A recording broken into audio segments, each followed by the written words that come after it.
welcome back to Comment Commentary, the show where I look at comments and provide commentary. I'm a Hardleg Joe, if you didn't know, and today we're going to be doing something a little lighthearted, a little hypothetical time, just to have some fun before the holidays. If you missed the last episode of Comment Commentary, it was all about big government versus small government. And almost offhandedly during that episode, I just kind of mentioned, you know, what if we abolished the Senate? That would make the government a little more representative, right?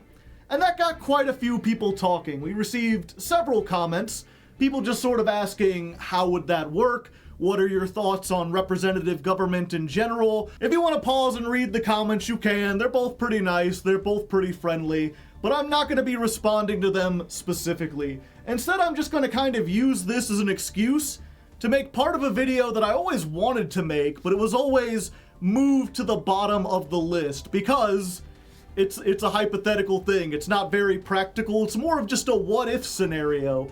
And that is, what if we rewrote the Constitution?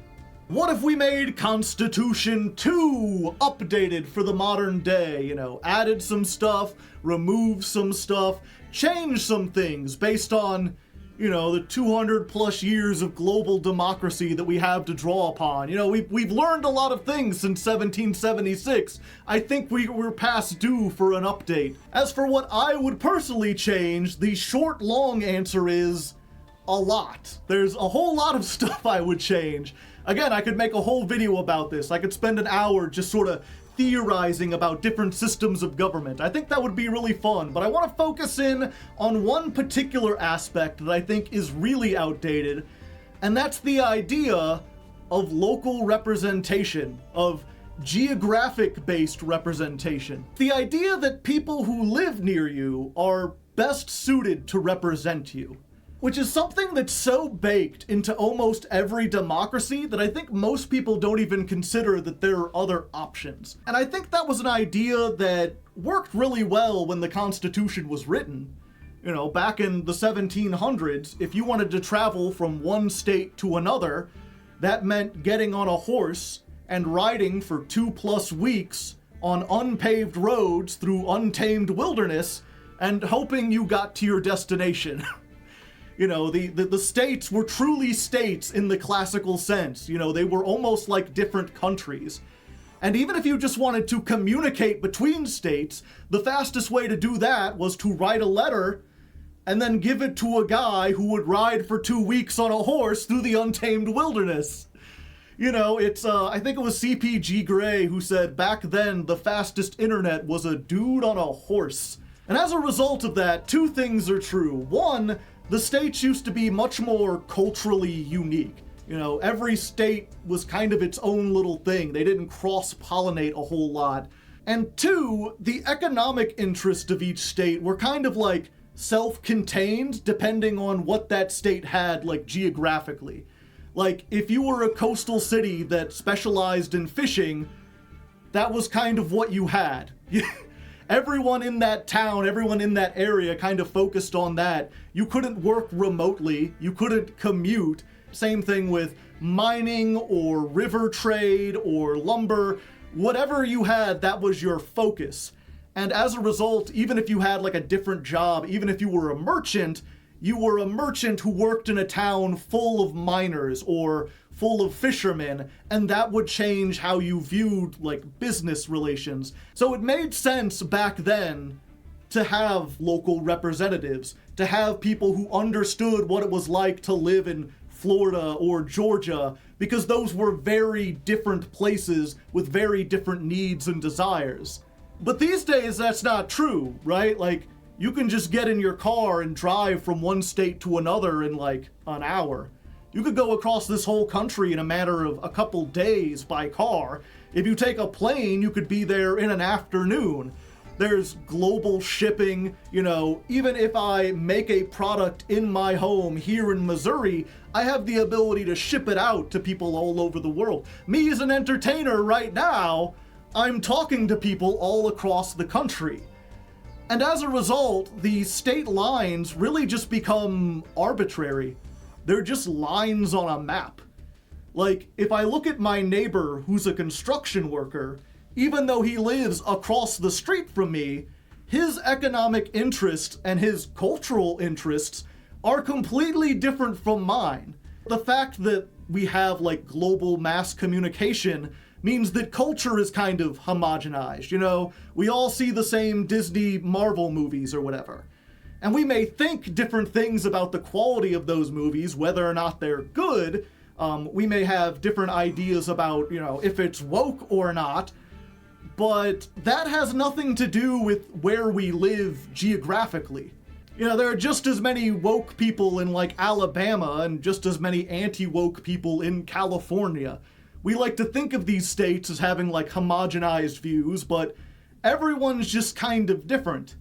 And as a result, you often have people who have representatives that don't represent them.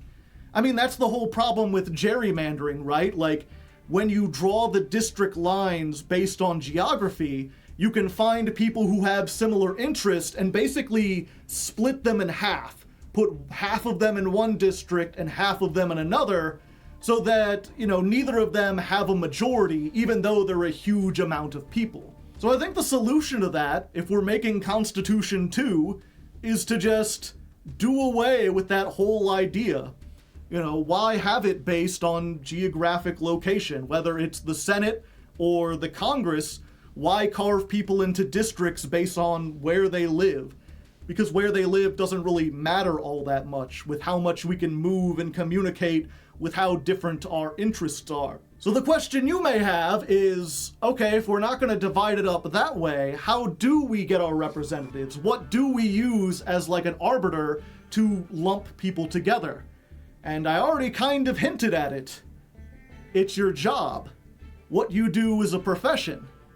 And it wouldn't even be that hard to keep track of this. You know, we already have the census that we take every 10 years that we use to determine, like, how many people live in each state, how should we do the representation.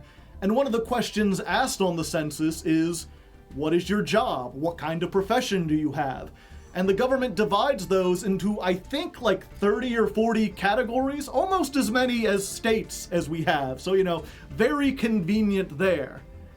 And I think that makes way more sense. Instead of, you know, me in Missouri trying to find someone who represents Missouri interests, whatever those are, I would be lumped in with all the other entertainers. All the people who work in the music industry, the movie industry, writers, directors, artists, editors, anyone like that would all be lumped into a single voting block who would then elect representatives, a number of them, based on how big we are in the population. You know, if entertainers make up 10% of America's population, then the new Senate that we make would be 10% entertainers. Teachers, doctors, construction workers, food service, those would all get their own categories with their own representatives. And I think because those representatives are tied to a profession, they would be much more laser focused on doing what their constituents want. The added benefit of this is that, one, it gets rid of gerrymandering. You can't divide up the sections in a way that makes people lose their voice. There might be a little like fuckery with people trying to change the definitions of what job counts as what, but you know, we can cross that bridge when we get to it. The second benefit, and perhaps the most important one, is that it allows us to get rid of career politicians. Instead of having like an age limit, what if we just said, in order to run as a representative of that career, you have to have worked in that career for 10 years. You have to have experience. So if you're a construction worker who's been in that job for a long time, maybe you've worked your way up to foreman, you've noticed like, hey, I'm pretty good with dealing with customers, I'm pretty good at managing people, I have communication skills in addition to construction skills where I can explain things really well.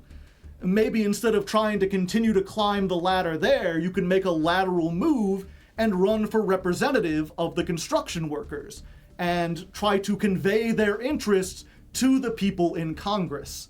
And that way we have a Senate a representative government that is actually made of working class people who have experience on the ground. When we're talking about infrastructure, building new roads, we would have a subsection of people in the Senate who have worked on those roads and know what the conditions are like.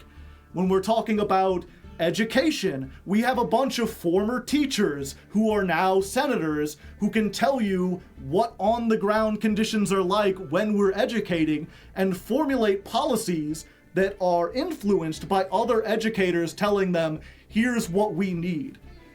And those people, I think, would be able to communicate it and understand it much better than like a bunch of 80-year-old politicians who are mostly the sons of other politicians, mostly lawyers and business people.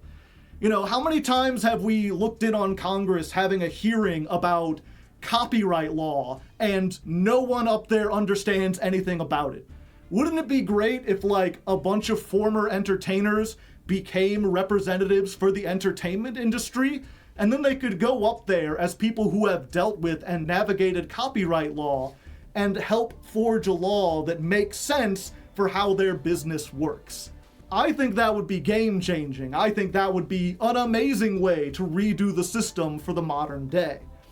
It's just a pity that, again, this is like a hypothetical what if. This is something that actually rewriting the Constitution is not on the cards at the moment. And with the way the government is being controlled right now by mostly Republicans, if they did do it, they wouldn't do something like this. They would give themselves more power. So it's a neat thing to think about. It's a neat thing to try to push for if we ever get more power. And just in general, I think it's also a good idea for helping people understand the relationship between economics and government and how they kind of gel together, you know? I feel like making your profession deal with democracy is a good first step towards getting democracy into the professions.